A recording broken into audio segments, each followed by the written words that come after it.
Welcome to the Your Leadership Legacy podcast. My name is Tina Paulus-Krause, and I'm so excited to bring you this next podcast dedicated to you high performers out there who want to reinvent yourself, reinvent your business, maybe your career, all of it. This podcast is all about being dedicated to transformation and being the best possible leader of yourself and others that you can be in order to create a legacy that lives on. Welcome to Your Leadership Legacy. My name is Tina Paulus-Krause. I am the founder and CEO of True You Teams. And here we go. All right, everyone. Hi, welcome to Your Leadership Legacy. My name is Tina Paulus-Krause, and I'm super excited. I have Sara on today, and Sara is somebody that I used to work with at corporate, and always just kind of clicked with you, Sara. Hi, welcome. Hi, Tina. Good to be here. Yeah, it's so cool to have you on. Like I said, we just always kind of clicked, and we each kind of went our separate ways when we started our own businesses. And so as I was seeing some content that you were putting out there, and I was like, oh, I get to have Sara on because you have spent the last several years building a business that's really, really amazing and caters to people who want to create their own Indian food. And so I want you to talk to us about your leap from corporate and what you've been doing, and talk a little bit about your business. Thanks, Tina. Thanks for having me again. So my name is Sara Parthasarathy, and like Tina mentioned, I used to work with Tina in corporate, and we had a great time there. But I decided to take the leap around the same time, approximately. I think that Tina did too. And prior to that, I had been working on my business more as a hobby. So I set out, it all started when my son left home. He grew up and he left home, and I am Indian. We are immigrants from India, been here for past 3+ decades. And I gave him a spice kit or a spice box, basically with all the spices. It's called a masala dabba. Dabba means box, masala spices. And it contains little containers with one spice each kind of thing. And I told him, oh, just put a little of each. I grew up watching my mom cook.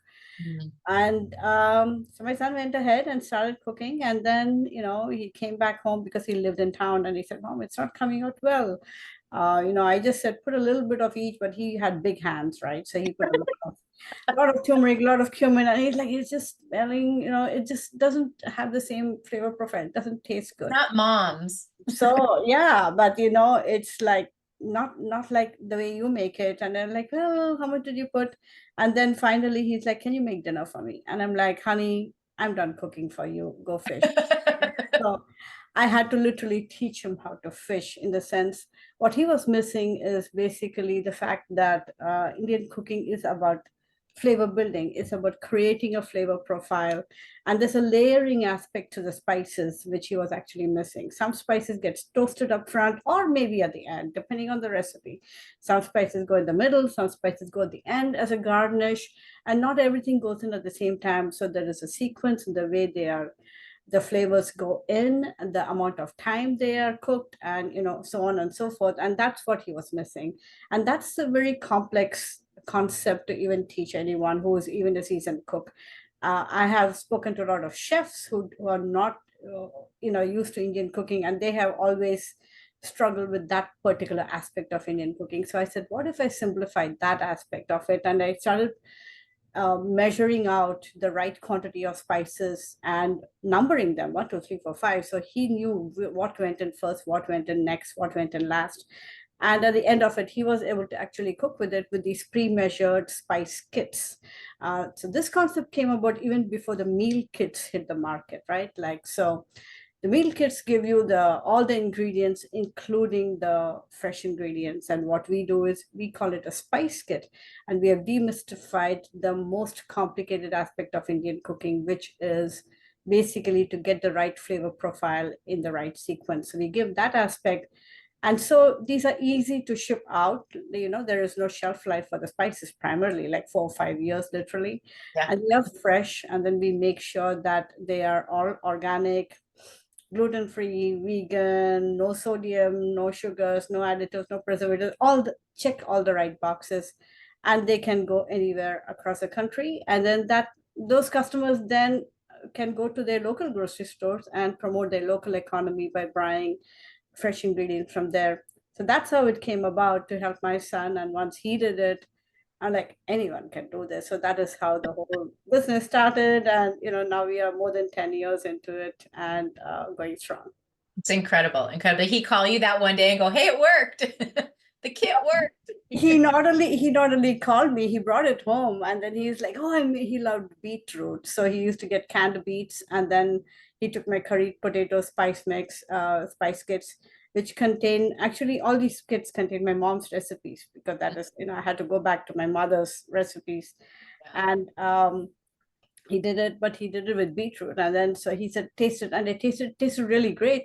I'm like, oh, this is good. But then there was something stringy coming out of it. I think, what is the stringy thing? He said, well, I added cheese. Well, he's from Wisconsin. What do you expect? What do you expect? So he sprinkled cheese on everything. But it came out really well. Yeah. Yeah, that's great. That's great. I love having people on the show, Sara, that that had an idea and acted on it, like literally acted on it, and went and created a solution for something that was missing in the market. And that's, I've been watching you over the last 10 years build this business and do your thing. And it's been really, really amazing to see.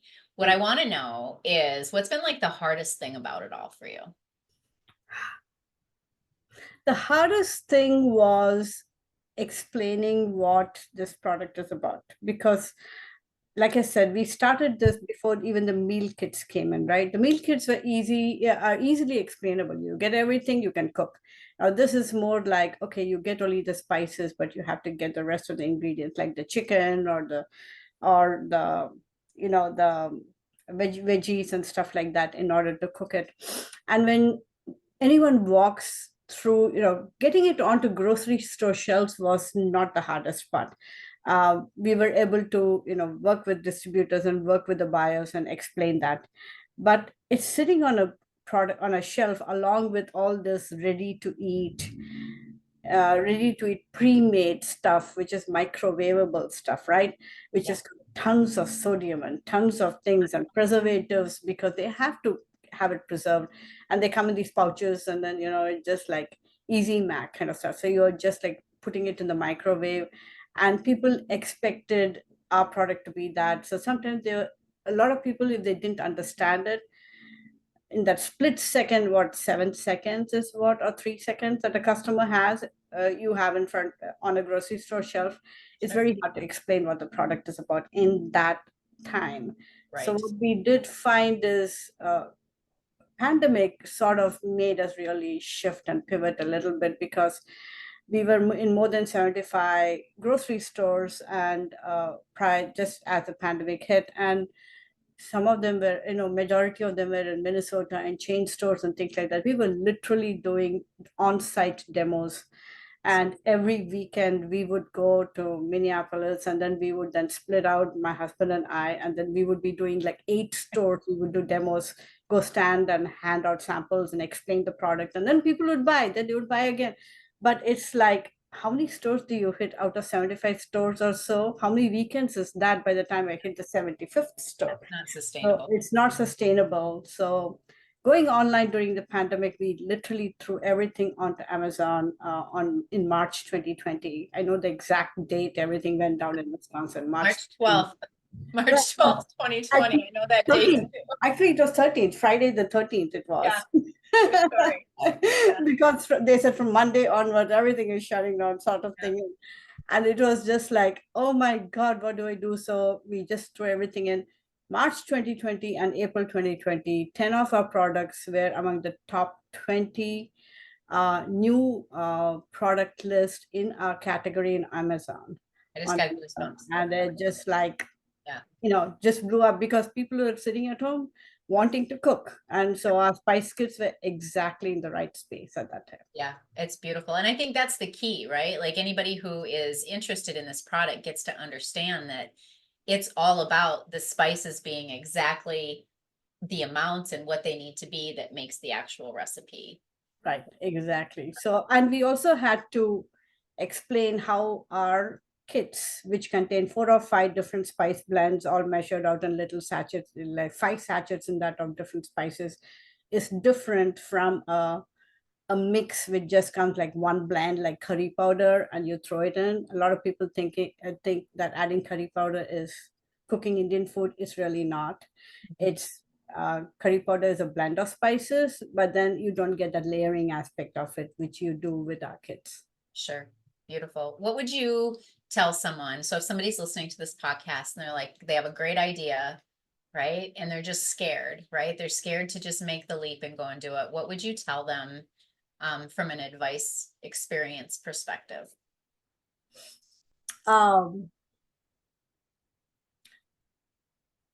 Progress. I'd say the three P's. I'm thinking of three P words. One is progressive, right? So take baby steps, see what's happening, and then progress along with that.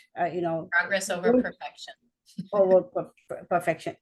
Exactly. Progress over, don't try to get it all perfect. And I'm a perfectionist, and unfortunately, but I had to train myself into that. So progress. The other thing is be willing to pivot.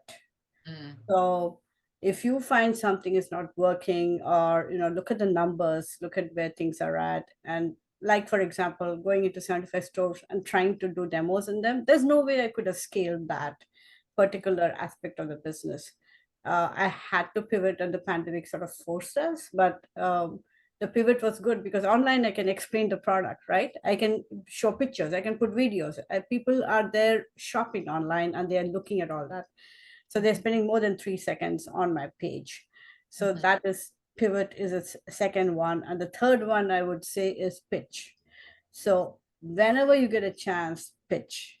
Whoever you're talking to, pitch. Could be a kid, a school, in the bus stop, whatever it is. Pitch, talk about yourself, talk about your product, and get ideas from them. A lot of people, just word of mouth is huge. So it's huge. Yeah, absolutely. Absolutely. What's been your favorite part? Pardon? What's been your favorite part of it all? My favorite part was realizing that I had a product. One, I mean, of course, it was helping my son. So from a selfish part, it was just like make him independent, because to me, cooking is a survival skill, and the pandemic proved that a lot of people who didn't know how to cook really struggled during the pandemic. So that way, that was one, is to help people be independent, and learning to cook, and that aha moment when they see, oh my god, I can do this too, yes I can, kind of thing. That really was that really lights up my eyes. So that's, and then just making it easy for people to do that. So yeah, that's been what I really loved about it. Yeah. It's amazing. Well, you're amazing at it. So the name of the podcast is Your Leadership Legacy. So if you think about, Sara, the last 10 years and the legacy that you're creating, the legacy that you're leaving, talk to us a little bit about what intentional legacy are you leaving? So one of the legacy which I haven't touched on until now is we went from retail packets, we started going into food service, and we were actually discovered by a major school district in K-12 school district. We realized that there is a niche market out there. The K-12 schools are, think about the food your children are getting in schools, chicken nuggets and burgers and hot dogs and salads. That's the only vegetarian or vegan dishes you can get to. And so my products are conducive to making vegetarian or vegan or even meat-based Indian food. And global flavors or new flavors are not introduced in schools because the schools don't know how to do that. It's really very, very difficult. So we have actually simplified that entire process so that now we have literally tens of thousands of school children across the country are eating Indian food for lunch. Can you imagine your kid coming back and saying, oh, I had chicken tikka masala today for lunch, or I had freshly made, scratch cooked chana masala or curried vegetables or curried potatoes. And that's what's really happening. And so I've spoken to a lot of my customers in that particular market segment, and a lot of them are so thankful and so happy that we have these kind of tools, or which with absolutely no or minimal training, plus following some of the USDA standards that they have to adhere to as far as sodium levels and sugars. So all those we are able to then provide them with products which enable them to do a lot of scratch cooking and bring fresh food for the kids, so they're not just doing the bake and serve, Yeah. which is what they're used to. And so now the kids are getting actually good food, and I'm hoping that this movement really takes off. I'm seeing it actually happen. Just yesterday there was, the USDA published more guidelines about lowering sodium again. And it's like, okay, how do we do that? Well, go scratch cook, right? Don't Yeah. buy the chicken nugget which has built-in sodium. And now all you the convenience of bake and serve, the kids love it, of course. Mm-hmm. The French fries and all that, they love it. But what if you gave them some scratch cooked food, where you can control the sodium level that the kids Yeah. have, and that Yeah. will meet those needs, those requirements from USDA. So Totally. that's I the feel like, legacy which I'm hoping will last longer.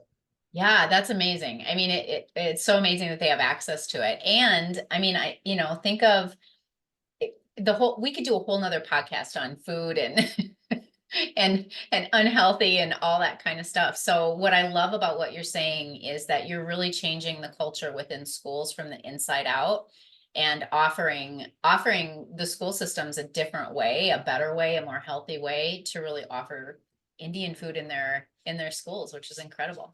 I know that's what's very, very exciting. In fact, they did a taste test in one of the schools in Colorado just last this week on Monday, Yeah. and the food service supervisor, she wrote to me the next day. She said, "Hey, the taste test with middle schoolers was a huge hit. The chana masala was such a big hit," and she sent me some of their responses that they collect, the feedback form she sent, Yeah. and one of the kids has written, "This is to die for. I will die to get this." That's And great. it's just so cute. Yeah. The other one is like, "This is more than a 10 plus. I give it more than 10, Yeah. And You get to go take a video crew to a school and get some of those on video and testimonials. That's awesome. I know. That's It's really great. just like, it's just so awesome to be able to hear things like that. And a lot of students, what people don't realize is the high schoolers, a lot of the middle schoolers and high schoolers are beginning to go more into the plant-based and plant-forward kind of thing. And Yeah. all they can get for plant-based when you talk about is the Beyond Burgers and stuff, which again is so totally highly, highly processed. Yeah. So when you go instead to back to basic scratch cooking, there's not much processing in it, right? Processing. It Yeah. still keeps the value proposition for that particular meal. So that's what Well, the school lunch lady that's going to cook scratch is back. Like it's back. It gets to come back. it gets to come back and big Yes. time. In fact, there are a lot of states who are issuing, like the legislature, the state legislatures are issuing like grants to help with scratch cooking, so they can train the school food service teams and also get them the correct equipment to do that.